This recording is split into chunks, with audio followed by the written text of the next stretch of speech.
نحمده ونستعينه ونستغفره ونعوذ بالله من شرور أنفسنا ومن سيئات أعمالنا من يهده الله فلا مضل له ومن يضلله فلا هادي له وأشهد أن لا إله إلا الله وحده لا شريك له وأشهد أن محمدا عبده ورسوله أما بعد فإن أحسن الحديث كتاب الله وخير الحديث حديث محمد صلى الله عليه وسلم وشر الأمور محدثاتها وكل محدثة بدعة وكل بدعة ضلالة وكل ضلالة في النار. اللهم صل على محمد وعلى آل محمد كما صليت على إبراهيم وعلى آل إبراهيم إنك حميد مجيد. اللهم بارك على محمد وعلى آل محمد كما باركت على إبراهيم وعلى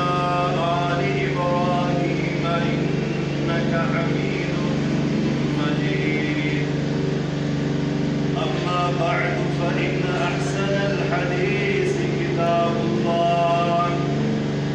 وخير الحديث حديث محمد صلى الله عليه وسلم وشر الأمور محدثاتها وكل محدثة بدعة وكل ضلالة في النار. إن الله وملائكته يصلون على النبي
آقا جہان اللہ کے نبی محمد رسول اللہ صلی اللہ علیہ وسلم نے اللہ رب العزت سے ایک شخص کے لیے سوال کیا، دعا کی، اور وہ شخصیت کوئی عام شخصیت نہیں ہے، چھوٹی موٹی شخصیت نہیں ہے، معمولی شخص نہیں ہے۔ وہ شخص وہ ہے کہ جب جناب محمد رسول اللہ صلی اللہ علیہ وسلم کے ساتھ بہت کے پہاڑ میں کھڑے تھے، بہت کا پہاڑ بھی ہلنا شروع ہو گیا، اس کے اندر بھی جنبش آ گئی، اور آپ صلی اللہ علیہ وسلم نے اس پہاڑ کی حرکت کو دیکھتے ہوئے اپنی ایڑی کو پہاڑ کے اوپر مارا زور سے، اور یہ بات فرمائی، کیا بہت کے پہاڑ کو یہ بات نہیں جانتا کہ آج اوپر کون کھڑا ہے؟ ایک اللہ کا نبی کھڑا ہے، دوسرا صدیق کھڑا ہے، اور ایک شہید کھڑا ہے۔ وہ شہید کون تھا کہ جس کے لیے اللہ کے نبی نے رات کو اٹھ کر کے اپنے ہاتھوں کو پھیلا کر کے اللہ رب العزت کے آگے اپنے آنسوؤں کو بہا کر کے اللہ رب العزت سے التجا کی، فریاد کی، مولا کریم آج مسلمان تیرے صحابہ کرام،